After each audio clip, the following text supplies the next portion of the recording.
Kam të ftuar sot ambasadoren e Shteteve të Bashkuara të Amerikës në Tiranë, Yuri Kim. Madam Ambassador, Zonja ambasadore, shumë faleminderit që jeni në Euronews Albania. Dhe më jep shumë kënaqësi fakti që intervista juaj e parë në vend është tek Euronews Albania. Një muaj pasi mbritet në Shqipëri, vendi ynë hyri në karantinë për shkak të koronavirusit. Si e keni përjetuar punën me kufizime të tilla? Së pari, faleminderit shumë për ftesën. Është vërtet kënaqësi të jam këtu. Kam dëgjuar shumë për ju, sigurisht, reputacionin tuaj. Ndaj është mrekulli që jam këtu. Më pëlqen shumë që jam në Shqipëri. Erdha në një kohë kur shumë njerëz thanë është koha më e keqe, sepse sapo kishte kaluar tërmeti dhe pak pasi arrita, ndodhi pandemia e koronavirusit. Por për mua, nga aq sa kam parë, kjo është koha më e mirë, sepse pata mundësinë të shoh se si është vërtet Shqipëria dhe shqiptarët. Dhe ajo që pash ishte kuraj, këmbgulje dhe shpresë, dhe më duhet të them, ja kemi dalë goxha mirë në menaxhimin e situatës. Ndaj jam shumë e kënaqur që jam këtu. Kam vënë re që jeni shumë aktive dhe në mediat sociale. Përse zgjodhët të komunikoni drejt për drejt me popullin shqiptar? Sepse dua të di se çfarë mendojnë njerëzit dhe pavarësisht se i dua raportet që marr, sado e vlerësoj informacionin që marr nga stafi im, doja të dëgjoja drejt për drejt nga njerëzit. E shoh median sociale jo vetëm si mënyra që unë t'ju them njerëzve çfarë mendoj, por edhe që njerëzit të më tregojnë mua. Në fakt i lexoj komentet. Ndonjëherë është disi toksike, por i lexoj gjithsesi. Si janë komentet e përgjithshme që merrni nga ky komunikim, nga komentet e njerëzve? Shumë pozitive, shumë pozitive. Ajo që kam vënë re këtu është që afeksioni që shqiptarët kanë ndaj Shteteve të Bashkuara dhe amerikanëve është kaq i mirëfillt. Dhe shpresoj që populli shqiptar ta di që ndjenja është e ndërsjellë. Po ashtu e shohim Shqipërinë si mike e vërtet dhe si mike shumë e veçantë. Në fakt ju e treguat se jeni një vend mik, e ndihmuat Shqipërinë gjatë krizës së koronavirusit me nevojat dhe infrastrukturën mjekësore. Sa është sasia totale e ndihmës që keni dhënë dhe a kanë Shtetet Bashkuara të Amerikës në plan ndihmë të mëtejshme ekonomike? Po, siç e dini, Shtetet e Bashkuara janë kontribuesi më i madh për çështje humanitare, të shëndetit dhe të tjera. Dhe gjatë 20 viteve të fundit, kemi ofruar mbi 140 miliard dollar ndihma në mbar botën. Vetëm për koronavirusin në javët e fundit, kemi dhënë 900 milion dollar. Nga këto rreth 1.2 milion deri tani kanë ardhur në Shqipëri. Do të ketë më shumë dhe shpresoj që njerëzit ta dinë që 1.2 milionët ju shtohen shumë ndihmave të tjera. Gjatë viteve kemi dhënë rreth 693 milion dollar asistencë dhe jemi të kënaqur ta bëjmë këtë, sepse siç thoni ju këtu, miku i vërtet është mik në nevojë.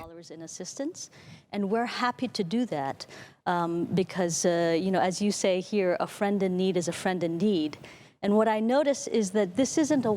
ajo që vëre është që nuk është një rrugë me një kalim. Disa nga komentet në median sociale kur i lexoj fokusohen tek Shtetet e Bashkuara gjithmonë i kanë dhënë Shqipërisë. Dhe faleminderit që kujdeseni për ne. Dhe dua që njerëzit ta dinë që ne ndjejmë se edhe Shqipëria ka ndërmarrë shumë veprime për të kujdesur për ne dhe për të kujdesur për të tjerët. Dhe me çështjen e koronavirusit, kur pash 90 personel mjekësor që shkuan në qendrën e sëmundjes në Itali, mu duk si një gjest jashtëzakonisht i guximshëm dhe prekës. Ndaj për mua, tani që jam këtu, ndihem pjesërisht shqiptare, ndihem krenare. And so for me, now that I'm here, I feel part Albanian. I feel proud. Also, there is help, but in the same time, accountability. Yeah. Ka ndihmë, por ka edhe llogaridhënie dhe për këtë kanë dashur shqiptarët nga Shtetet Bashkuara të Amerikës kanë pritur nga ambasadorët amerikanë që të thonë të vërtetën për Shqipërinë, për llogaridhënien e qeverive.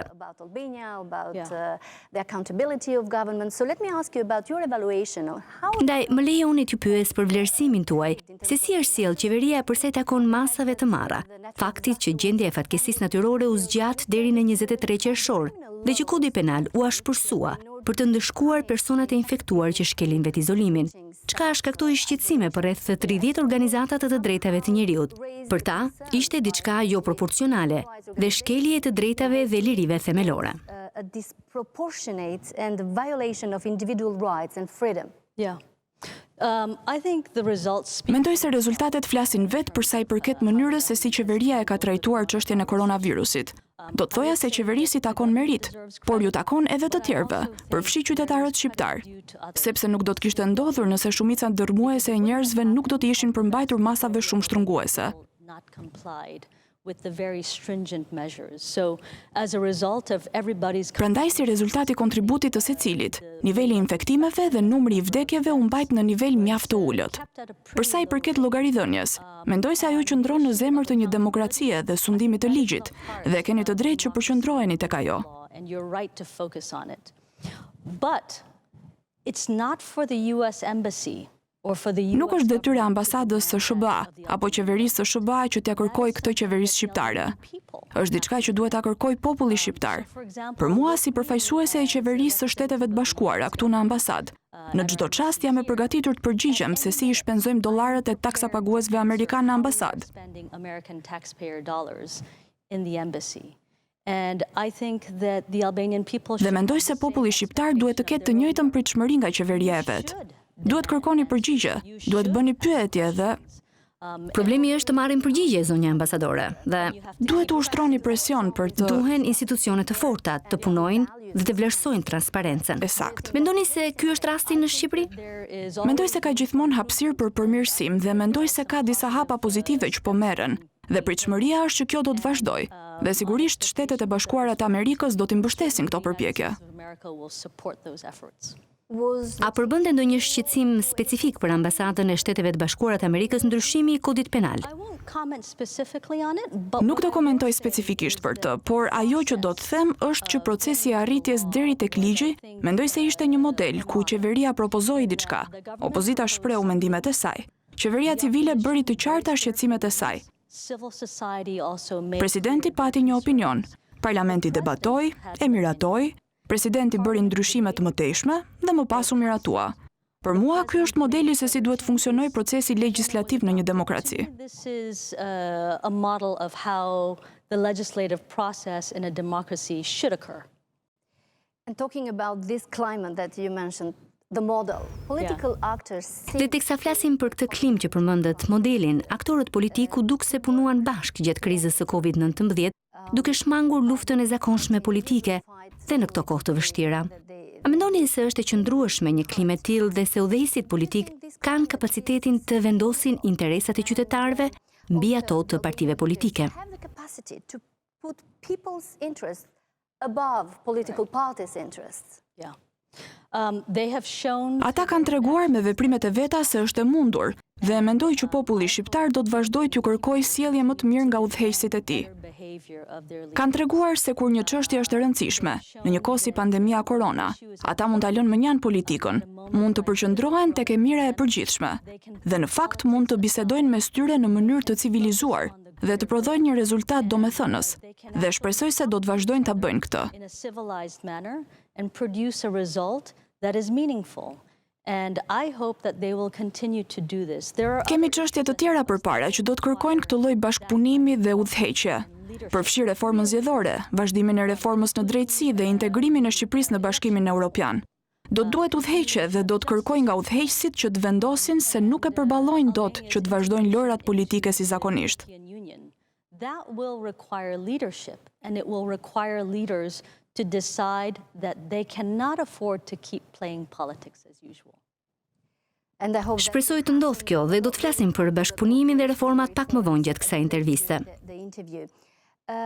Special anti-corruption and Struktura antikorrupsion dhe antikrim të organizuar, SPAK, ngrit më në fund me vonesat konsiderueshme dhe aktualisht po heton Ministrinë e Mbrojtjes dhe Ministrinë e Shëndetësisë për ato që opozita i quan tendera sekret, dhe pse qeveria pretendon se nuk ekzistojnë tenderat sekret. on the public tenders that the opposition has called they were secret tenders, although the government has Çfarë mendoni për transparencën e vendimeve të qeverisë në këtë krizë gjatë COVID-19 dhe për transparencën mbi shpenzimet publike? during COVID-19 and also about transparency on public spending as well. Yeah. As I mentioned before, Siç e përmenda më parë, qeverit kanë detyrimin të jenë në gjendje t'ju shpjegojnë taksapaguesve pikërisht se si përdoren taksat e tyre. money is being used. A mendoni se ky detyrim është përmbushur nga qeveria shqiptare? For SPAC to decide. They will take a look at the Këtë e vendos SPAC. Ata do të shohin faktet dhe pres me kënaqësi, ashtu si kushdo tjetër në Shqipëri, se cilat do të jenë rezultatet. Por ekziston një proces dhe është gjëja e duhur që SPAC ta vendos këtë çështje, jo unë. thing for SPAC to decide that issue. It's not for me to decide. And let's talk about Le të flasim, le të mos fshihemi kur kemi elefantin në dhomë për reformën drejtësi. Le të flasim për vlerësimin tuaj, për statusin e zbatimit të reformës në drejtësi. the implementing of the ongoing justice reform. So justice reform is Reforma në drejtësi është absolutisht e nevojshme dhe mendoj se të gjithë janë dakord për këtë. Në vitin 2016, kërkesa popullore për reformën në drejtësi ishte aq e madhe sa që politikanëve ju deshti miratonin ato. had to adopt Dhe bën gjën e duhur, është për t'u përgëzuar. Reforma në drejtësi ka 3 pjesë. Duhet kuadri ligjor, ngritja e kapaciteteve institucionale për të, dhe së fundi, çka mund të ndodhë dhe njëkohësisht, duhet të zbatohet ligji dhe institucionet duhet të funksionojnë. And then finally, this can also happen in tandem, you have to implement the law and you have to get the institutions to work. I think that Mendoj se njerëzit kanë të drejtë që janë disi të paduruar për këtë. Kemi parë që u bë pjesa e parë. Kemi ligjet e vitit 2016. Kemi pjesën më të madhe të institucioneve të ngritura, përveç drejtorit të byros kombëtare të hetimit dhe gjykatës kushtetuese, e cila është diçka madhore. investigation I përmend të gjitha këto për të vënë në pah se pavarësisht sa të paduruar jemi, ka pasur edhe përparim real. to point out E them këtë për të treguar se duhet të vazhdoni të jeni të paduruar, duhet të vazhdoni të nxisni, dhe sa më përket mua, është koha që udhëheqësit të prodhojnë rezultatet. Varet nga ata që të tregojnë vullnet politik për të ngritur gjykatën kushtetuese. Varet nga gjykatësit që të fillojnë të tregojnë se gjykatat po funksionojnë. deliver. It is now up to them to show political will to establish the Constitutional Court. It is up to the judges to begin to show that the courts are functioning, and I think we've already Dhe mendoj se kemi filluar ta shohim këtë. Javën e kaluar, gjykata e lartë nxori disa vendime dhe po fillojmë të shohim paksimin e çështjeve të mbartura dhe vazhdimin e vettingut. Pra ka lëvizje, por edhe unë jam me popullin shqiptar. Është koha për një shtysë të re dhe për të bërë përparim. I'm with the Albanian people. It's time for a renewed push to make progress here. Madam Ambassador, how would you respond to critics? Zonja ambasadore, si do t'i përgjigjeshit kritikëve që thonë se Shtetet e Bashkuara të Amerikës dhe Bashkimi Evropian nxiten një reformë në drejtësi që është defektoze, që ka probleme, që ka krijuar një situatë pa precedent në Shqipëri, pa gjykatë të lartë, pa gjykatë kushtetuese dhe në fakt fajsojnë ndërkombëtarët që i nxitën udhëheqësit politik shqiptar. Si u përgjigjeni? Internationals for putting pressure on Albanian political leaders. How would you respond to them? I would say that Do të thoja se diçka si reforma në drejtësi është jashtëzakonisht e vështirë, është e ndërlikuar dhe është e papërsosur. Por nga sa shoh, elementet bazë janë aty dhe varet nga aktorët që të fillojnë ta zbatojnë atë vërtet. it is up to all the players to begin implementing in a real way. Albanian people see you as Shqiptarët ju shohin si garant, sidomos të kësaj reforme. Besojnë se ajo që bëni ju është e duhura. A mund t'ju thoni shqiptarëve se ajo që kemi bërë deri më sot me reformën e drejtësi është më e mira që mund të kishim bërë? we have done with the justice reform so far was the best we could have delivered. I think Mendoj se askush nuk duhet të pretendoj për sosmëri. Nuk është e mundur. Por ajo që mund t'ju them është që për qeverinë amerikane, reforma në drejtësi në Shqipëri mbetet përparësi, dhe për mua personalisht mbetet një përparësi dhe kam në plan t'i kushtoj gjithçka mundem për ta bërë realitet.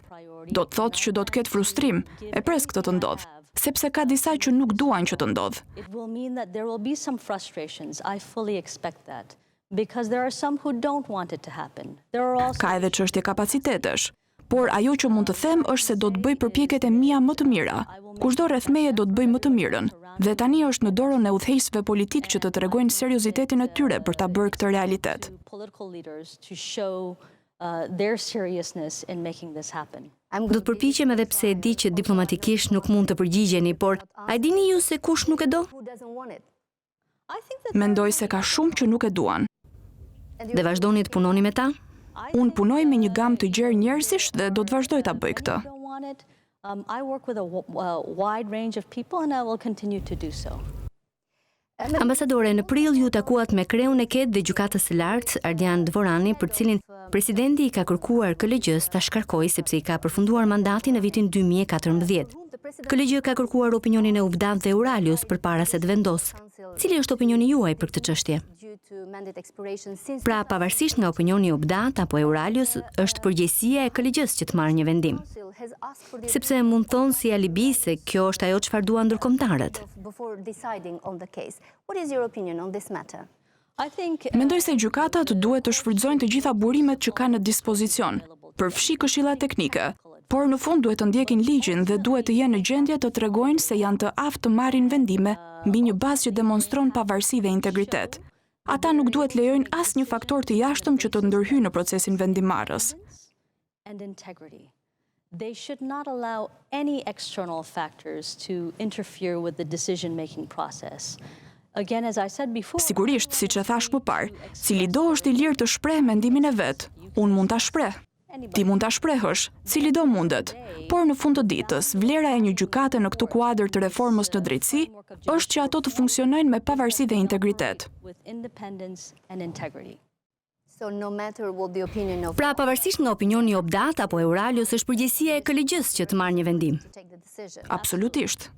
Sepse mund thonë si alibi se kjo është ajo çfarë duan ndërkombëtarët. Është koha për të ngritur në lartësinë e detyrës, të ngrihen në këmbët e tyre, t'i tregoni popullit shqiptar se mund të funksiononi. Është koha. Cili është vlerësimi juaj për reformat? Ne kemi një listë reformash për të përmbushur, reformën zgjedhore, reforma të tjera të rëndësishme, për të nisur më pas zyrtarisht negociatat me Bashkimin Evropian. Është një proces i gjatë për cilin kemi pritur shumë, kemi bërë pjesën tonë e cila ka qenë ndonjëherë problematike dhe Bashkimi Evropian ka gjithashtu betejat e tij.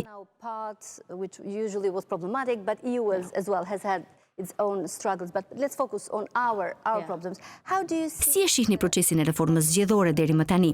Dje patëm deklarata nga opozita dhe shumica të cilët u duken se bën një hap pas nga qëllimi i miratimit unanim të reformës.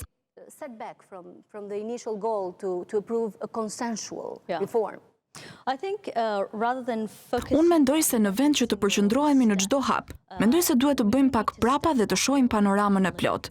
Dhe në panoramën e plot, ajo që unë shoh është se opozita, qoftë brenda apo jashtë parlamentit, ka pranuar të ulet në tavolinë.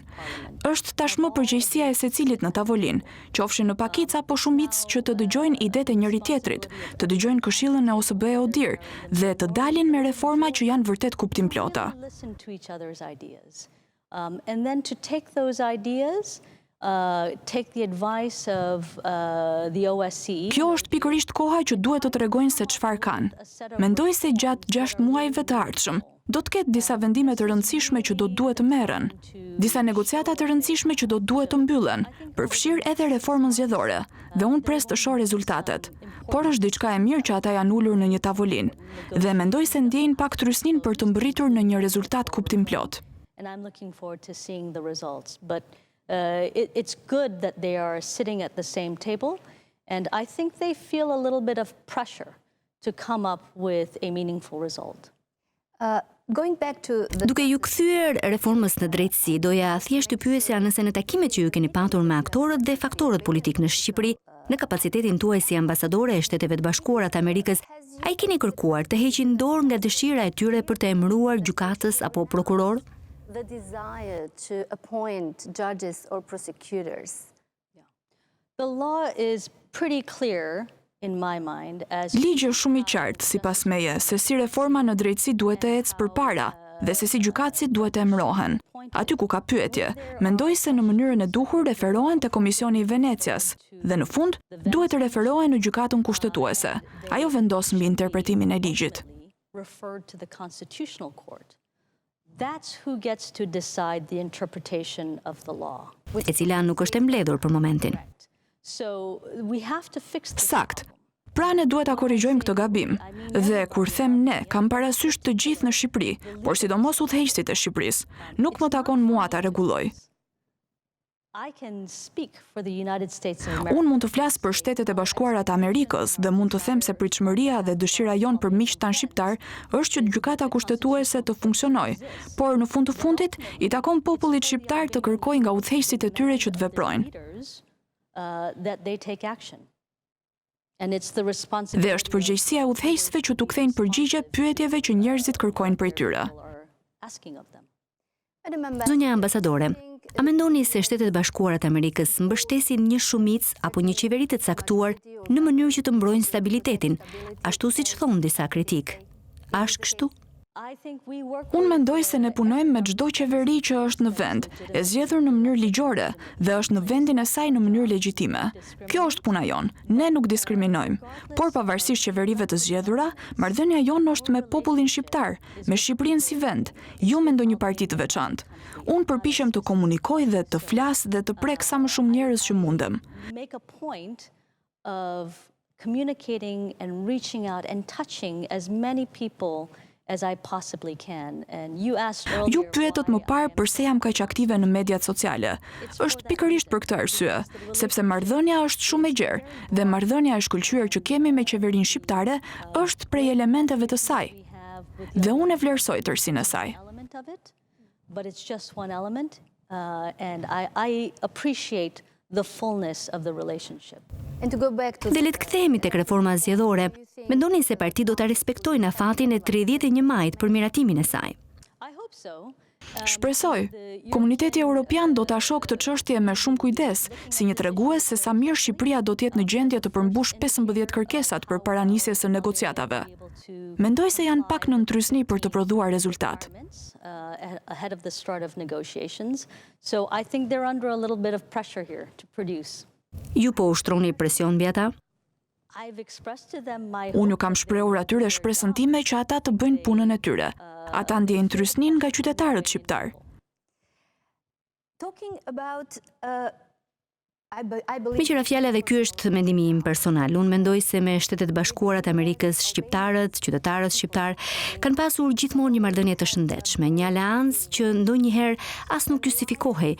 Në 30 vitet e fundit, shqiptarët e kanë dashur Amerikën dhe ne gjithmonë kemi dashur partneritetin strategjik me SHBA, por në një farë mënyre nuk e kemi parë të mishëruar në interes më të madh të shprehur për vendin. Për shembull, investuesit kinez janë prezent në vend në sektor kyç, si nafta apo aeroporti. in more interest expressed in the country. For instance, let me give you some examples. Chinese investors are present in Investitorët rus po sjellin ngrur, megjithëse ka disa kufizime tani, por duket se kanë të njëjtën politikë si me gazin. Shqipëria duket se nuk është gati të përballet me këtë gjë. Ku janë interesat amerikane në Shqipëri? Kur do të shohim kapital amerikan në këtë vend? Albania seems not ready to deal with it. Where are the American interests in Albania? When will we see some American capital in this country? So I will disagree. Nuk jam dakord me ju. Mirë. Ka shumë fakte aty ku ju nuk shihni fakte. Unë shoh fakte të forcës së marrëdhënies midis SHBA dhe Shqipërisë. Edhe përpara se të arrija këtu. Unë thash që 3 prioritetet e mia kur të vija në Shqipëri do të ishin forcimi i marrëdhënies tonë të mbrojtjes, që Shqipëria të bëhet një aleate më e fortë në NATO. Së dyti që ne do të punonim për të mbështetur zhvillimin e Shqipërisë si një vend demokratik, sundimin e ligjit, luftën ndaj korrupsionit, reformën në drejtësi, reformën zgjedhore dhe të gjitha këto çështje. Dhe së fundmi, të kërkoja për mundësi zgjerimi për marrëdhëniet ekonomike dhe tregtare midis SHBA dhe Shqipërisë. Këto 3 gjëra janë të lidhura. Ato janë të lidhura sepse kërkojnë transparencë dhe zbatim të ligjit. Prandaj ajo që dua të nënvizoj me udhëheqësit këtu, me ata që bëjnë rregullat, qofshin politikan apo antar të sistemit të drejtësisë, është se vendimet e biznesit do të merren bazuar në gjëra si a do të zbatohen kontratat. Transparency and adherence to the rule of law. So what I try to emphasize with leaders here, those who make the rules, whether it's politicians or members of the judiciary, is that business decisions are going to get made on things like whether contracts are enforced. Why would I put my money? Pse do t'i vija unë paratë e mia në një kontratë nëse nuk do t'isha e sigurt nëse gjykatat janë të drejta, nëse nuk do t'isha e sigurt që procesi i aplikimit nuk është transparent, nëse nuk jam i sigurt që dikush nuk do të favorizojë një kompani tjetër. Pra duhet transparencë, duhet proces dhe duhen garanci për zbatimin e ligjit. Pasi të kemi këto hallka, mendoj se do të kemi shumë interes. Ndërkohë do doja të nënvizoja se dhoma amerikane e tregtisë është shumë aktive në Shqipëri. Dhe tani më shumë se kur. Ju mund ta keni parë kompaninë amerikane Coca-Cola që kontribuoi në luftën ndaj Covid. Meantime, I would point out that the American Chamber of Commerce is very active in Albania, now more so than ever. And you may have seen, for example, that the American company Coca-Cola... Pra mendoj se kompanitë amerikane, prania amerikane këtu është kaq e përhapur sa është pothuajse si ajri dhe nuk e vëmre, por është këtu. Dhe ajo që unë shoh është se përgjatë 100 viteve të fundit, në çaste kritike, populli shqiptar dhe populli amerikan kanë zgjedhur gjithmonë njëri tjetrin. 100 vjet më parë, kur fuqitë e mëdha donin ta ndanin dhe ta zhduknin Shqipërinë, Shtetet e Bashkuara e dëgjuan Shqipërinë dhe thanë, jo, Shqipëria ka të drejtë të ekzistojë. 90 vjet më vonë, ne ishim sërish aty kur Shqipëria dhe populli shqiptar ishin në sulm, kur ju hodhët poshtë komunizmin, ne ishim aty për t'ju mbështetur, dhe sërish e sërish. Dhe mendoj se së bashku kemi një marrëdhënie të gjatë dhe të mrekullueshme adhurimi, ndihme dhe interesi reciprok. Ju pyetët për të tjerët që po përpiqen të futen në lojë. Unë nuk mendoj se ka nevojë t'u jap shqiptarëve leksione mbi të tjerët. Ju e dini historinë nga vetë përvoja juaj. Dhe pritshmëria ime është se SHBA dhe Shqipëria do të vazhdojnë të zgjedhin njëra tjetrën, sepse kemi shumë për të fituar dhe shumë për të bërë së bashku. You asked about others who are trying to get in on the game. And I don't think that I need to give any Albanians a lecture about all of the others. You know very well what the history is from your own experience. And my expectation is that the United States and Albania will always continue to choose each other first because we have so much more to gain and so much more to do together. Pra është në dorën tonë tani që të përmirësojmë klimën për investime dhe më pas kapitali amerikan do të vijë. Po, cilët janë sektorët në cilët investitorët amerikan do të ishin më shumë të interesuar në Shqipëri? Investors may be most interested in Albania. I think infrastructure... Mendoj se infrastruktura dhe energjia kanë gjithmonë interes. Ato do të mbeten mallra konsumi. Mendoj se koronavirusi do të prek tregtinë për shumë vende dhe rajone në mbar botën. Por ka mundësi këtu. Dhe unë shpresoj se korniza ligjore dhe funksionimi do të jenë në gjendje të tillë që do t'u tregojnë investuesve amerikanë se Shqipëria është një bast i mirë. And I am hoping that the legal framework will be in such a state and the operation of it will be in such a state as to demonstrate to American investors that Albania is a good bet. Ne përmendëm shoqërinë civile, por është edhe një tjetër shtyllë e demokracisë. Media. Çfarë prisni ju nga media në Shqipëri? Çfarë duhet përmirësojnë? What do you think they should improve? I think the media should continue to... Mendoj se media duhet të ofrojë informacion të vërtet që është i mirë kërkuar dhe të ofrojë të dy anët e një historie, në mënyrë që njerëzit të vendosin vetë mbi atë që mendojnë. Dhe shpresoj që gazetaria në Shqipëri të kthehet në shtyllën e fortë që ajo është në çdo demokraci. Shpesh gazetarët ngren pyetje që i bëjnë njerëzit të ndihen jo rehat, ashtu si ju sot. Por kjo është puna juaj dhe unë e respektoj atë. Ju keni rolin tuaj, unë kam rolin tim.